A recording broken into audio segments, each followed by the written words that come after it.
Good morning, who dat diggers. How y'all doing this morning?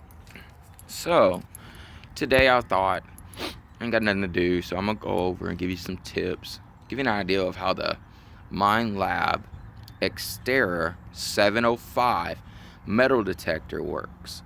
I just received it last week. I bought it used from a good friend who's owned it since new. Came with two coils. Got the 18.75 kilohertz one on there now.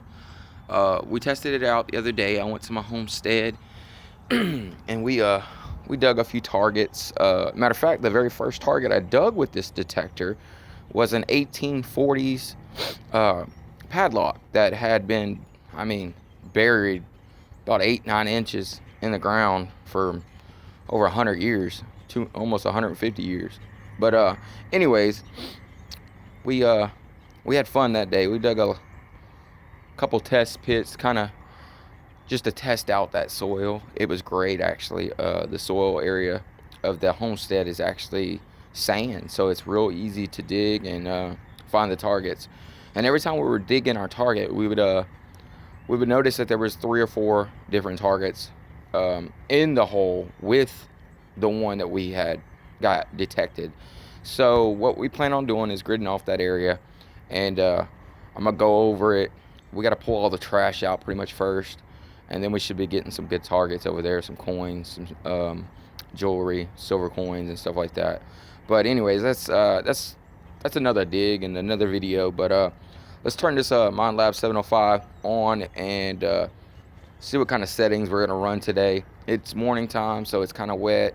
It'd be a perfect time to kind of give y'all an idea of what the 705 can do. I know it's an older detector, but if you're getting into detecting, this has a lot of cool features that would help the beginners a lot. Pinpointing, it's got the auto ground balancing, noise cancellation, prospecting mode.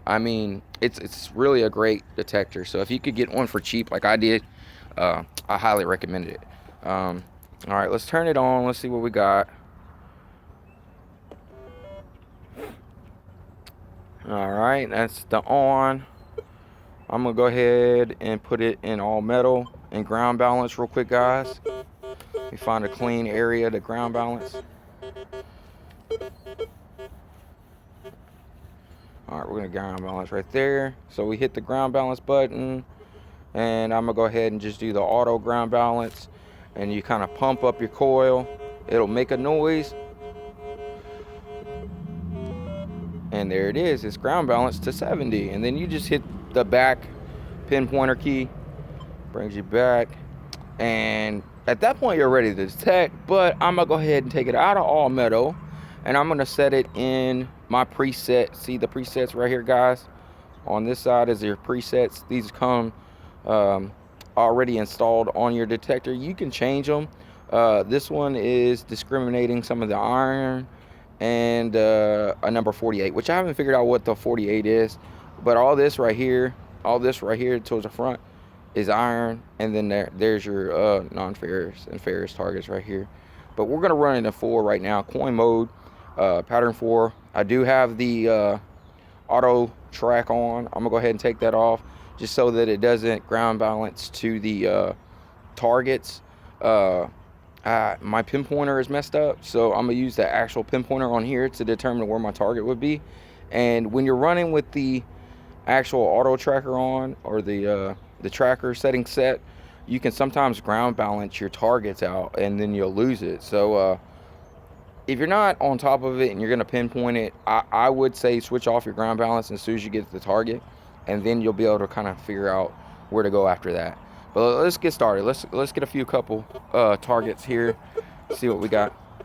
Let me see if I can find y'all good targets. Y'all can see in here.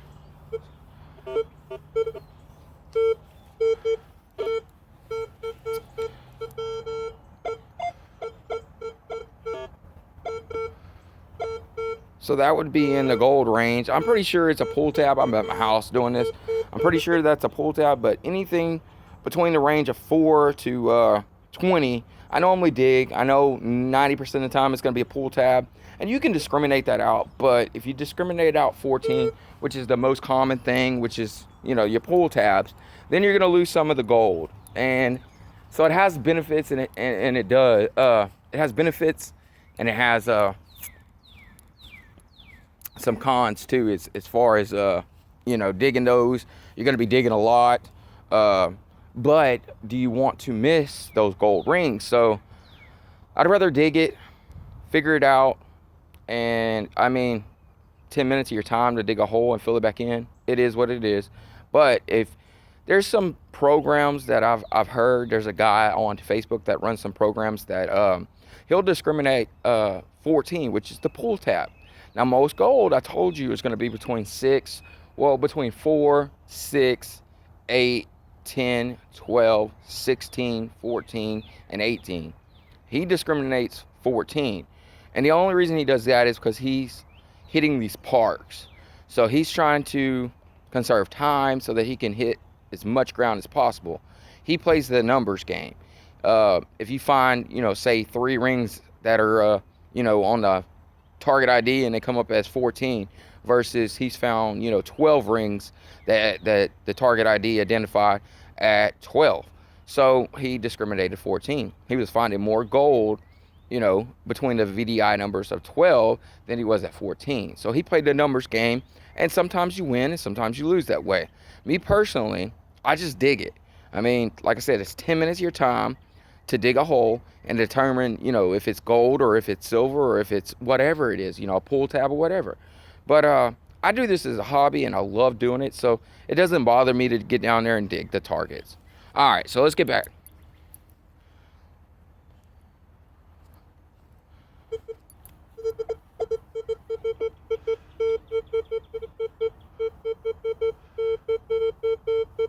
So that's a good signal. You always want to turn to the right. When you get a signal like that, turn to your right. Hit it from that angle. You notice it's staying pretty much the same.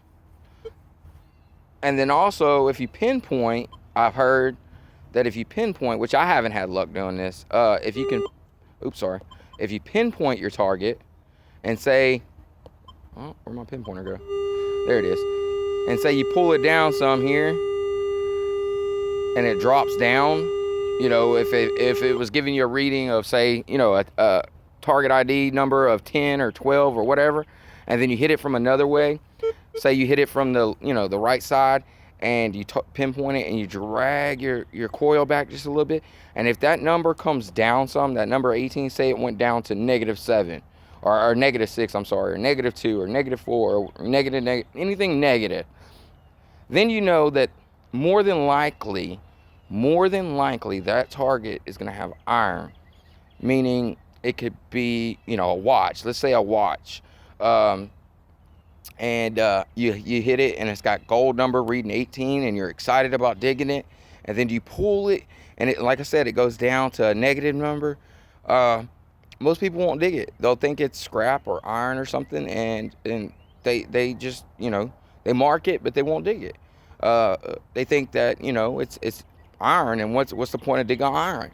I dig it. Me personally, I dig it just to know what it is. I have a bad problem of wanting to know. I want to know exactly what that target is.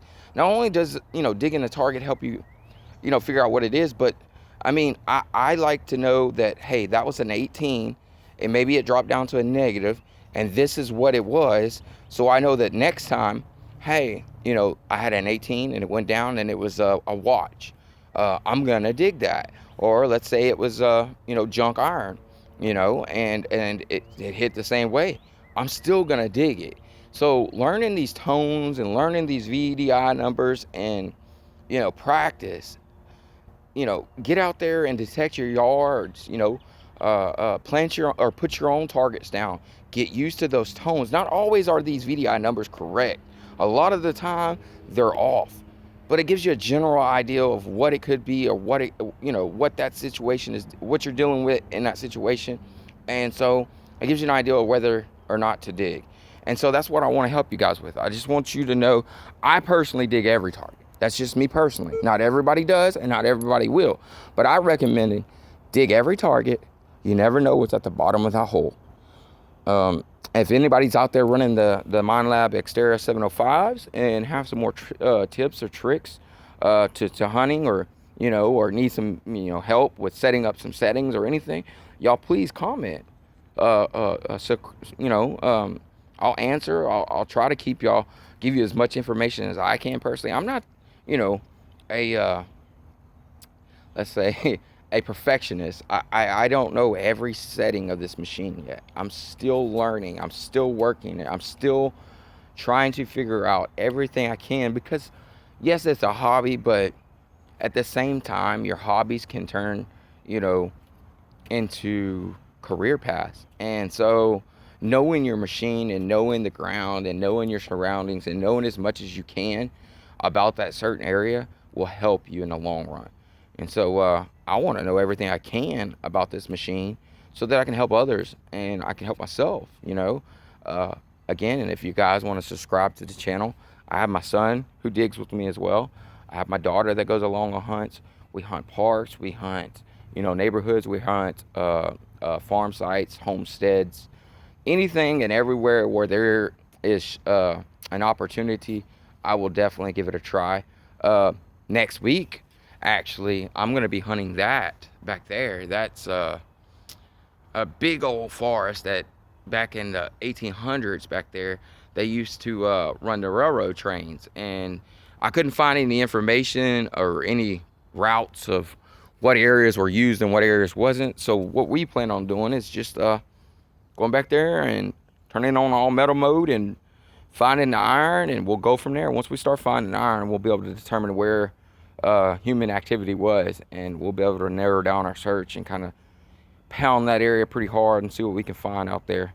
But anyways, guys, I just wanted to give y'all kind of a little help today, or an instruction video on how I run my equipment. Again, if you have any questions, feedback, please comment, send me a message, or whatever. But let's keep this going. Who Dat Diggers, let's build this channel, and hope to see you out there soon. Y'all remember, have a great day, stay safe, and I'll see you on the next one, guys.